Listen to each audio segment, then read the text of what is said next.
Jenderal Andika Perkasa tinggal selangkah lagi menduduki kursi Panglima TNI setelah melalui proses uji kepatutan dan kelaikan yang digelar Komisi 1 DPR RI. Meskipun ada sejumlah catatan minor yang mengiringi langkah Jenderal Andika, namun hal itu tampaknya tak mampu menghalangi langkah mulus Jenderal pilihan Presiden Joko Widodo itu. Lantas apa saja poin-poin yang ditanyakan Komisi 1 DPR kepada Jenderal Andika saat uji kepatutan dan kelaikan? Benarkah tidak ada isu yang menonjol yang menjadi kelemahan dari Jenderal Andika Perkasa? Untuk membedahnya sudah hadir lewat sambungan Zoom anggota Komisi 1 DPR RI dari fraksi PDIP TB Hasanuddin, dan juga kita masih menunggu sambungan dengan pengamat Militer Institute for Security and Strategic Studies Khairul Fahmi. Saya ke Pak TB dulu. Selamat malam Pak TB. Assalamualaikum warahmatullahi wabarakatuh. Waalaikumsalam. Cukup berjalan mulus hari ini fit and proper test di Komisi 1 karena sebagian besar dilakukan secara tertutup. Apa saja kemudian Pak TB yang didalami pada saat fit and proper test? Alhamdulillah fit and proper test sudah berjalan dengan baik, lancar dan aman ya. Dimulai dengan secara terbuka, yaitu menyampaikan visi dan misi. Kemudian secara tertutup ketika dilaksanakan tanya jawab ya. Banyak pertanyaan-pertanyaan yang disampaikan oleh anggota DPR khususnya Komisi 1, terutama misalnya masalah geopolitik, geostrategis, khususnya situasi keamanan di Papua dan wilayah Laut Cina Selatan.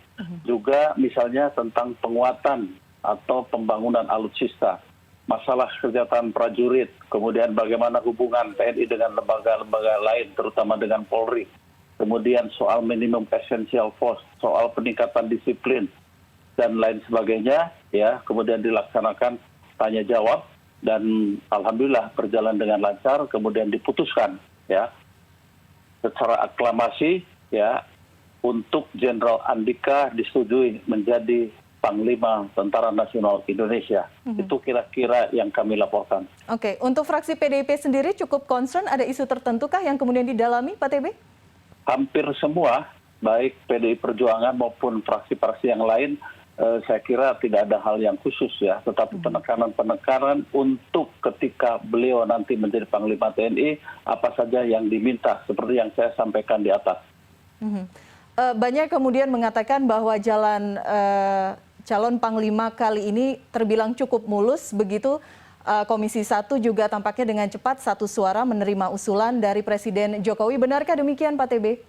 Ya, suasana kebatinan di dalam acara fit and proper test itu dalam suasana terbuka, ya cukup santai tetapi serius. Ya, kemudian Jenderal Andika juga menyampaikan paparannya dan menjawab pertanyaan itu secara terbuka, ya, dan informasinya diberikan secara total, ya, tidak ada hal-hal yang ditutupi, dan terus terang suasana itu membawa kepada sebuah kesimpulan yang terbaik, ya. Dan kelebihannya adalah bahwa Jenderal Andika adalah salah satu atau katakanlah dari beberapa mitra Komisi 1 adalah mitra yang baik, ya, yang terus berkomunikasi dalam menyelesaikan sebuah masalah. Jadi sudah tidak ada lagi hambatan secara fisiologis itu.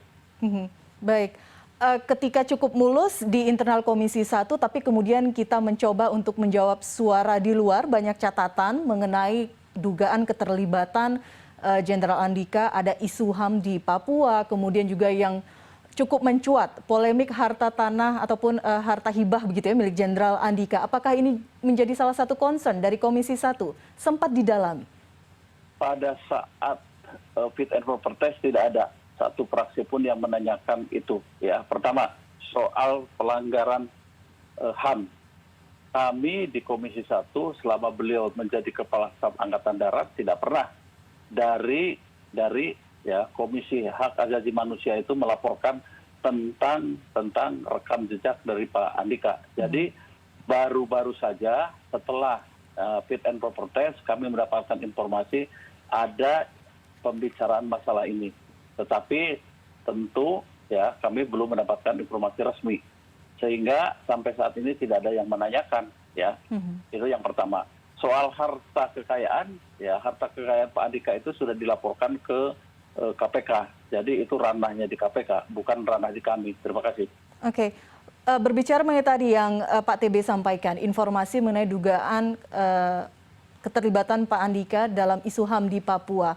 Artinya memang selama ini tidak ada laporan secara resmi yang masuk. Tapi ketika 1-2 hari mencuat, apakah ini menurut Komisi 1 tidak perlu dipertanyakan?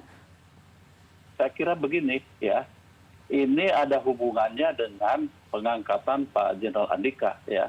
Kalau niat baik, kenapa tidak dari awal-awal? Itu menjadi pertanyaan kita semua ya. Oke, baik. Pak TB sudah bergabung juga bersama kita, Pak Khairul Fahmi. Pak Fahmi, selamat malam. Selamat malam, Mbak Elvira. Baik, Pak Fahmi, bagaimana hari ini melihat jalannya fit and proper test calon Panglima yang baru di Komisi 1? Banyak tadi sudah disampaikan Pak TB Hasanuddin dan tampaknya cukup berjalan mulus hari ini. Ya, kita menyaksikan sebagian dari RDPU yang berjalan di Komisi 1.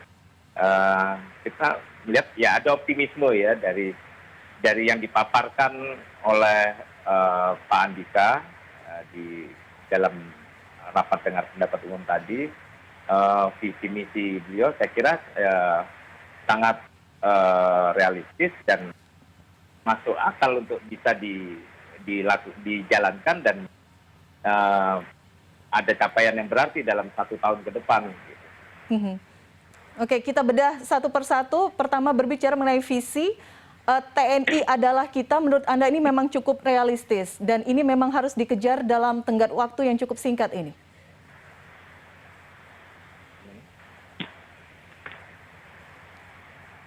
Pak Fahmi? Halo, iya. Oke. Sudah jelas sekarang dengar suara saya dari studio? Oke, baik. Ya. Kita berbicara mengenai tadi Anda menyampaikan cukup realistis begitu ya, visi yang disampaikan tadi oleh Jenderal Andika Perkasa, TNI adalah kita. Menurut Anda, mengapa kemudian ini menjadi visi seorang Jenderal Andika melihat progres TNI, perkembangan TNI saat ini? TNI adalah kita ya. Sebenarnya kan kalau kita bicara usaha pembelaan negara ya sesuai amanat konstitusi itu kan menyangkut seluruh rakyat ya. Makanya kita punya sistem pertahanan namanya sistem pertahanan semesta di mana ya seluruh rakyat itu berhak dan wajib ikut serta dalam pembelaan negara. Nah, TNI ini kan sebenarnya hanya salah satu komponen ya. Memang TNI komponen utama, tapi ada juga partisipasi rakyat dalam hal pembelaan negara ini, dalam hal upaya pertahanan ini yang disebut kemudian melalui komponen cadangan, komponen pendukung ya. Dan ya pada saat misalnya perang misalnya seperti itu kan semua rakyat ya pasti bahu dan artinya dalam hal ini Pak Andika kembali pada jati diri TNI bahwa TNI berasal dari rakyat oleh rakyat dan untuk rakyat kan begitu. Ini saya kira penting ya untuk dimanai gitu ya bahwa tidak lagi TNI kalau yang kemarin misalnya TNI bersama rakyat misalnya itu kan seolah-olah ini dua entitas yang berbeda gitu ya, tapi sekarang TNI adalah kita. Ini saya kira membuat tidak ada lagi kesan bahwa TNI lebih superior, TNI katakanlah lebih dikedepankan, lebih istimewa begitu. Ini sama, artinya Pak Andika juga tadi mengakui adanya keterbatasan selain kelebihan-kelebihan gitu ya, tapi juga TNI juga memiliki keterbatasan yang memerlukan dukungan dari para stakeholder dan segenap komponen masyarakat gitu. Saya ke Pak TB, TNI adalah kita. Bagaimana pada saat pendalaman poin menarik ini kemudian ketika Jenderal Andika menyampaikan visinya di depan Komisi 1? Saya kira ini mendapatkan respon yang sangat positif ya. Karena apa? TNI adalah kita. Jadi ini back to basic lagi bahwa tentara atau Tentara Nasional Indonesia dengan rakyat itu tidak bisa dipisahkan. Apalagi ya di era sekarang ini ada pejabat atau yang berpendapat juga dari mantan perwira tinggi yang mengatakan bahwa TNI dengan rakyat itu berbeda atau tentara dengan rakyat itu berlainan. Bahkan bahwa rakyat itu adalah milik presiden. Begitu. Dan ini menjawab semuanya bahwa rakyatlah yang mendukung TNI dan sebaliknya. TNI adalah menjadi bagian dari rakyat yang tidak bisa dipisahkan. Dan ini sesuai dengan doktrin dan sesuai dengan undang-undang, bahkan undang-undang dasar sekalipun. Jadi menurut hemat kami, ya tadi didiskusikan, ya cukuplah bagus, ya artinya memberikan harapan kembali back to basic bahwa TNI itu adalah bagian dari rakyat yang tidak bisa dipisahkan. Kekuatan TNI adalah dari rakyat, begitu. Oke. Salah satunya juga tadi disampaikan pada saat masih sesi terbuka begitu ya, masyarakat bisa menyaksikan.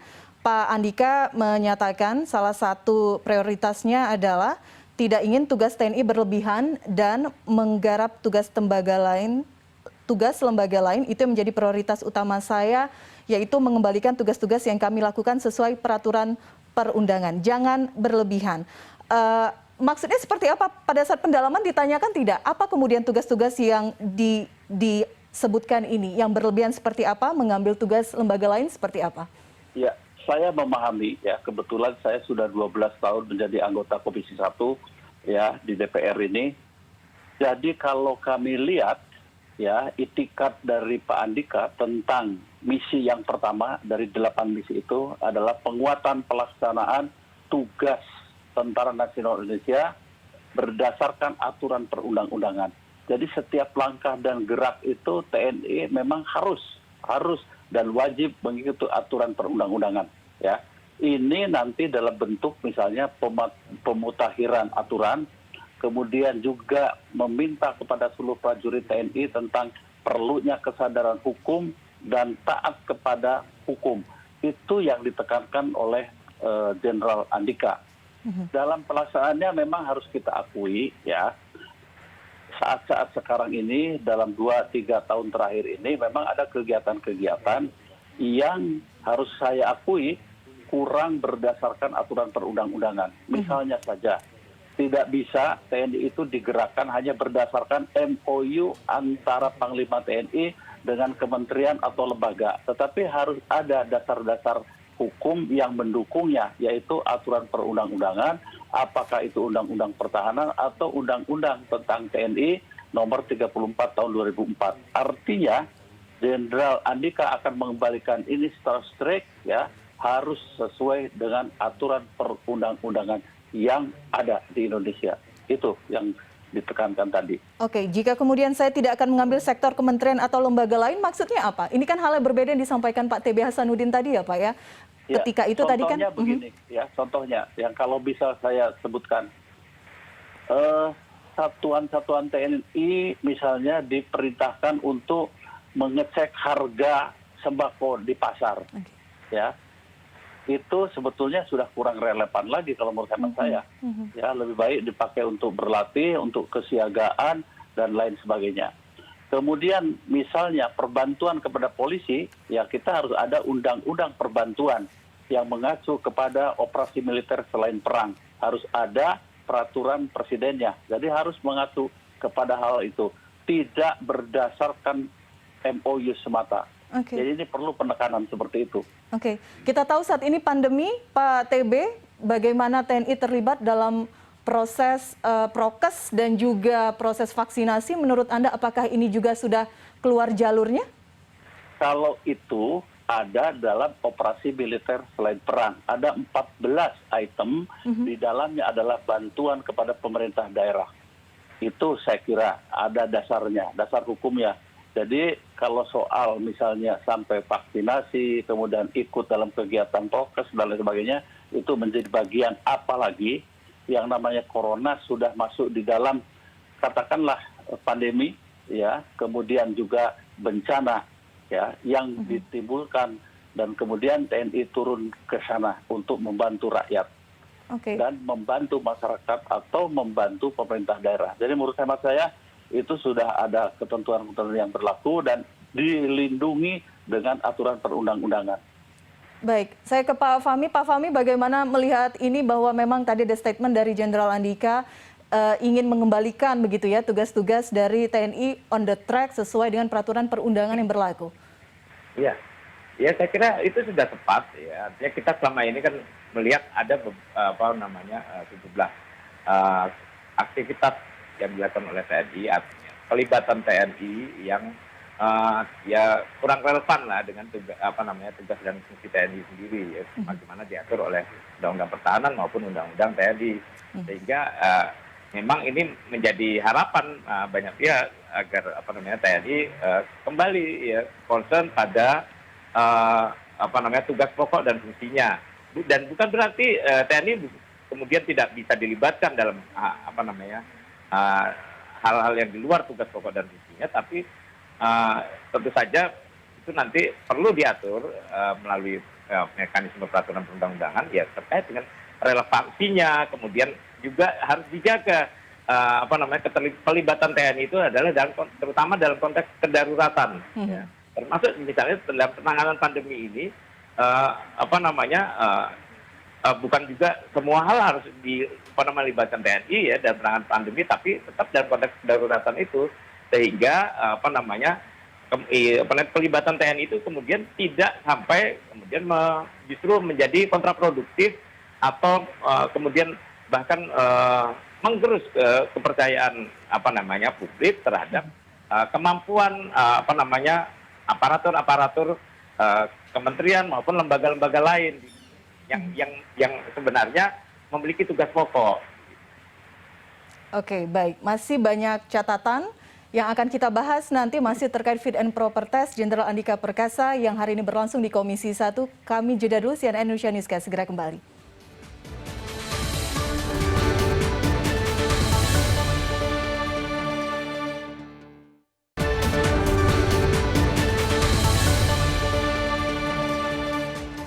Terima kasih Anda masih bersama kami. Kita lanjutkan diskusi malam hari ini masih bersama anggota Komisi 1 DPR RI dari fraksi PDIP, Pak TB Hasanuddin, dan juga pengamat militer dari Institute for Security and Strategic Studies, Khairul Fahmi. Saya ke Pak TB lagi.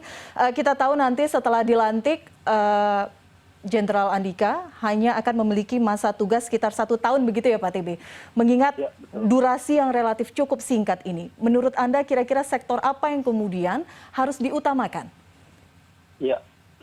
Saya kira tadi banyak hal yang ditanyakan, tetapi Jenderal Andika juga mengakui bahwa dalam waktu singkat itu tidak mungkin semua bisa selesai. Ya, tetapi beliau siap bekerja dengan sungguh-sungguh dan bekerja keras menyelesaikan beberapa masalah. Ya, yang saya anggap justru paling keren menurut hemat saya, ya, karena saya mantan prajurit, ya, beliau mengatakan begini, ya, bahwa menyelesaikan masalah pengamanan di Papua ya itu tidak bisa lagi dengan cara kekerasan penggunaan senjata. Itu poin yang menurut hemat saya keren itu. Ya. Karena apa? Militer, terutama TNI Angkatan Darat itu memiliki doktrin operasi teritorial. Dalam operasi teritorial itu adalah yang digalang itu adalah hati rakyat, hati masyarakat, dan kemudian meningkatkan kesejahteraan melalui pembangunan di daerah. Ya. Jadi itulah yang barangkali approach yang akan dipakai dalam mengatasi masalah-masalah keamanan di Papua. Saya mencatatnya bahwa menyelesaikan masalah Papua ya tidak harus dengan menggunakan kekerasan dan senjata. Itu yang pertama. Ya. Yang kedua, yang ini juga keren menurut hemat saya, ya. Yang poin ke-8, reaktualisasi peran diplomasi pertahanan, ya, dalam konteks politik luar negeri. Jadi akan diadakan latihan-latihan dengan negara-negara besar, ya, dalam tetap ajas bebas aktif, tetapi melakukan persahabatan melalui latihan militer. Dan itu insya Allah mampu mengeliminasi hakikat ancaman yang akan dihadapi ke depan. Itu sudah beliau praktekkan dalam Garuda Shield itu, ya, dalam latihan dan mengerahkan tentara asing lebih dari 2.000 personil, ya. Dan diharapkan nanti akan kita awasi, akan kita dorong, ya, untuk melakukan hal-hal yang memang sesuai dengan niat yang disampaikan oleh Jenderal Andika. Dalam konteks Laut Cina Selatan, bagaimana ya, Pak TB? Nah, dalam konteks Laut Cina Selatan itu masuk dalam misi nomor 2, yaitu penguatan operasi pengamanan perbatasan terutama dalam konsep quick response. Artinya apa? Kalau terjadi sesuatu, seluruh prajurit TNI dari ketiga matra itu harus siap untuk melaksanakan tugas dalam memberikan perlindungan pada setiap jengkal tanah sampai titik darah penghabisan untuk menjaga wilayah teritori NKRI. Dan ini ada hubungannya dengan misi yang keenam, pemantapan sinergi interoperabilitas trimatra terpadu yang akan diusahakan oleh Panglima TNI yang baru. Oke, baik. Itu tadi menurut Pak TB Hasanuddin cukup keren begitu ya pernyataan visi dan misi dari Pak Andika hari ini. Saya ke Pak Fahmi, apakah cukup sepakat, cukup keren? Mengingat masa jabatan hanya sekitar setahun, banyak kemudian yang ingin dibenahi tadi, termasuk tadi catatan Pak TB, tidak harus menggunakan kekerasan dan senjata untuk menyelesaikan kasus-kasus di Papua dan juga sejumlah latihan militer yang akan diintensifkan. Apakah dengan waktu setahun ini semua bisa dilakukan, Pak Fahmi? Ya, saya kira kalau kita lihat ya dari 8 misi yang disampaikan oleh Pak Andika ini kan mulai dari poin pertama sampai poin ke-8 itu kan ada bahasa penguatan, kemudian peningkatan, ya pemantapan dan reaktualisasi. Nah, jadi saya kira ini kan Pak Andika juga saya kira sangat realistis ya. Dia tidak mulai dari nol ya. Ini bukan sesuatu yang baru akan dikerjakan, tapi ini beliau akan melakukan penguatan, melakukan hal-hal yang perlu dilakukan ya terkait yang sudah sebelumnya juga sudah dilakukan gitu ya oleh panglima sebelumnya. Beliau melanjutkan, meneruskan dan kemudian dia memperkuat, meningkatkan, memantapkan gitu ya, sehingga saya kira ini realistis bisa dicapai dalam waktu 1 tahun gitu ya. Termasuk misalnya kalau kita lihat poin pertama tadi terkait peningkatan kesadaran hukum, terutama kemudian ada pemutakhiran peraturan dan petunjuk ini kan juga ini saya kira cukup populis ya, karena misalnya terkait dengan beberapa waktu yang lalu Pak Andika pernah mengeluarkan kebijakan menghapus tes keperawanan katanya di lingkungan TNI AD. Nah, melalui pemutakhiran peraturan dan petunjuk ini nanti itu bisa dilakukan untuk ditularkan ke matra-matra yang lain. Artinya akan berlaku sama di lingkungan TNI. Semua pemeriksaan kesehatan standarnya sama. Dia bisa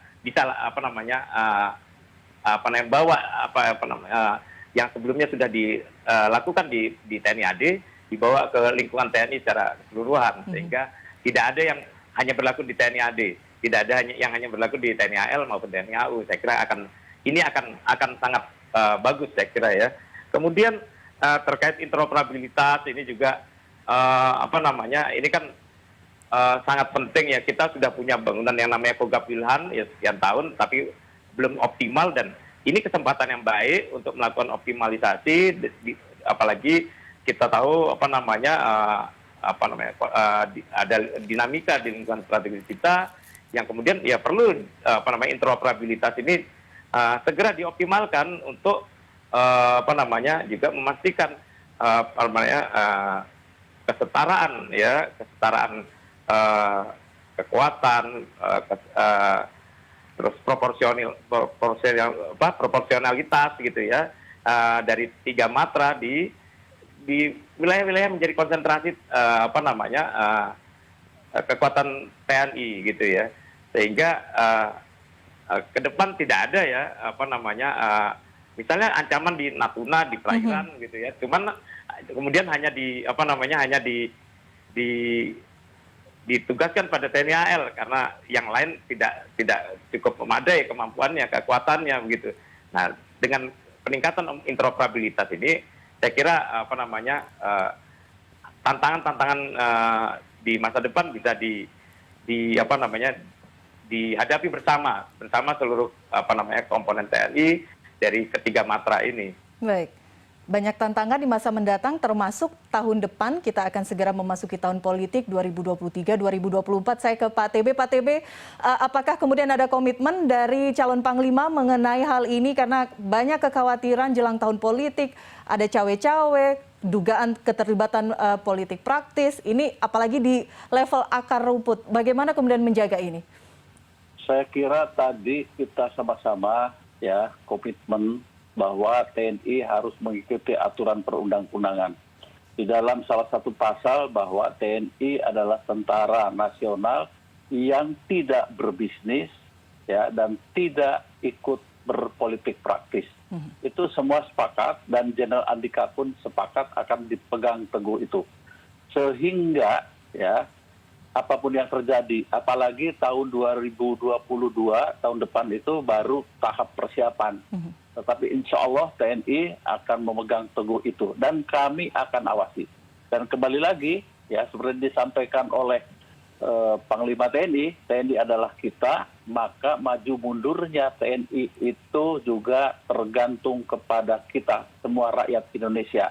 Jadi meminta juga ya untuk tolonglah koreksi, awasi dan kritisi TNI untuk kepentingan bangsa dan negara. Baik, dan, pengawasan itu itu juga ada di Komisi 1 begitu ya Pak TB ya? Betul, iya. Oke, baik. Berbicara mengenai tahun politik juga, saya tanya ke Pak Fahmi pertanyaan yang sama, karena kemudian banyak suara-suara yang mengatakan jelang tahun politik biasanya banyak godaannya begitu Pak Fahmi.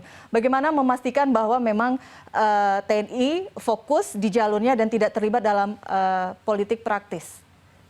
Ya, saya kira memastikan itu ya tentu melalui melalui peraturan perundang-undangan dan itu sudah ada, tinggal bagaimana komitmen menjalankan kedisiplinan dalam melaksanakannya, kemudian kemampuan mengawasi ya, dan ya kalau ada yang main-main, ini juga di poin pertama tadi sudah jelas ada peningkatan kesadaran hukum, artinya kalau yang main-main masih main-main dengan yang sudah dilarang oleh aturan begitu ya, tentu saja itu harus ditindak tegas kan begitu. Artinya dalam hal ini kita berharap tahun depan ini kita tidak melihat TNI yang terlibat dalam politik elektoral terutama ya, tapi lebih pada upaya menjaga situasi keamanan, mendukung bagaimana tahun politik ini bisa dilalui oleh segenap masyarakat dengan dengan aman, dengan lancar begitu ya. Dan tentu saja kalau aman, kalau lancar kan TNI juga tidak akan berat bebannya begitu ya. Apalagi itu dengan slogan TNI adalah kita, itu kan artinya kita ini sudah punya tanggung jawab juga ya, masyarakat juga punya tanggung jawab kan gitu. Oke, baik. Terakhir sebagai penutup, saya ke Pak TB karena latar belakangnya prajurit begitu, kita tahu setelah nama Pak Andika masuk dalam nama calon Panglima TNI, yang berikutnya yang dipertanyakan adalah siapa yang kemudian menggantikan posisi beliau di Kepala Staf Angkatan Darat gitu ya Pak TB ya. Gambarannya Pak TB, kita tahu ini memang internal TNI, tapi sosok yang kemudian banyak dibicarakan ada nama Legend TNI Herindra, Legend TNI Dudung Abdurrahman, dan juga Legend TNI Agus Bakti. Ada komentar mengenai ini Pak TB? Saya kira begini ya, aturan yang baku di TNI untuk menjadi Kepala Staf itu, Kepala Staf ya, khususnya Kepala Staf Angkatan Darat atau Kepala Staf Angkatan yang lain, itu diajukan oleh Panglima TNI. Artinya Kasat harus diajukan oleh Panglima TNI yang baru. Dan kemudian disetujui atau dipilih oleh Bapak Presiden. Nah, kemudian baru dilantik dan dengan kepres. Ya.